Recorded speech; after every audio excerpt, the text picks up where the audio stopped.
Ram Charan comeback అంటే అందరికీ expectations ఉంటాయి, కానీ ఈసారి పెద్దతో వచ్చిన వైబ్ మాత్రం కంప్లీట్ డిఫరెంట్గా ఉంది. మాస్, ఎమోషన్, స్పోర్ట్స్, రివెంజ్ అన్నీ మిక్స్ అయ్యి ఒక రా అండ్ రూటెడ్ సినిమాలా కనిపిస్తుంది.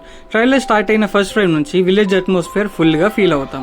ఈ ట్రైలర్లో ఇంట్రెస్టింగ్ పాయింట్ ఏంటంటే ఇది రెగ్యులర్ మాస్ మూవీలా కనిపించట్లేదు, స్పోర్ట్స్కి స్ట్రాంగ్ కనెక్షన్ ఉంది. మనం ట్రైలర్లో రెజ్లింగ్ షాట్స్ చూసాం, క్రికెట్ షాట్స్ ఉంటాయి, రన్నింగ్ విజువల్స్ ఉంటాయి. అవి జస్ట్ స్పోర్ట్స్ సీన్స్ కాదు, పెద్ద లైఫ్ని రిప్రజెంట్ చేస్తూనే అనిపిస్తుంది.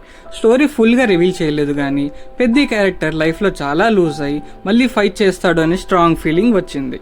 నాకు పర్సనల్గా ఈ ట్రైలర్లో బాగా నచ్చిన point emotion. Regular mass trailers లాగా ఎలివేషన్స్ నాకు ఈ ట్రైలర్లో బాగా నచ్చిన point emotion. Regular mass trailers లాగా ఎలివేషన్స్ మీద ఫోకస్ చేయలేదు. రామ్ చరణ్ ఐస్లో పెయిన్ కనిపిస్తుంది, యాంగర్ కనిపిస్తుంది, హెల్ప్లెస్నెస్ కనిపిస్తుంది, అన్ని ఫీల్ అవుతాం. ఇందులో రామ్ చరణ్ నవ్వే సీన్స్ కన్నా బాధపడే సీన్సే ఎక్కువ ఉంటాయి. అందుకే ఇది జస్ట్ యాక్షన్ మూవీ కాదు, ఎమోషనల్ కంబ్యాక్ స్టోరీ లాగా అనిపిస్తుంది. జాహ్నవి కపూర్ ప్రెజెన్స్ కూడా డీసెంట్గా ఉంది.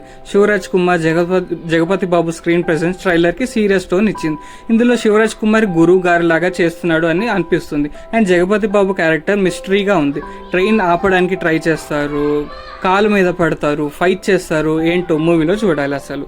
And special AR Rahman background score trailer మూడ్ని ఇంకో లెవెల్కి తీసుకెళ్ళింది.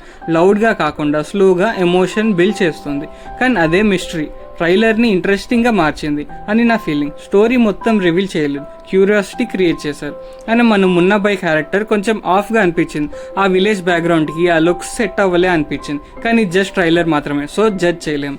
అండ్ ఇందులో ఒక డైలాగ్ ఉంటుంది, ఎవర్రా ఈ ఆట కూలిన కొడుకు అని. బుచ్చిబాబు ఒక ఇంటర్వ్యూలో ఇలా చెప్పాడు, వాళ్ళ ఊర్లో ఒక అతని పేరు పెద్దిరాజు ఉండే అండ్ అతను బాగా క్రికెట్ ఆడతాడు. సో జనాలు అతన్ని వాళ్ళ టీంలో ఆడిపించడానికి కూలీ మనీ ఇచ్చి మరీ ఆడిపించేవాళ్ళు వాళ్ళ టీంలోకి. సో స్పెసిఫిక్గా ఏ టీం మెంబర్ అని కాదు.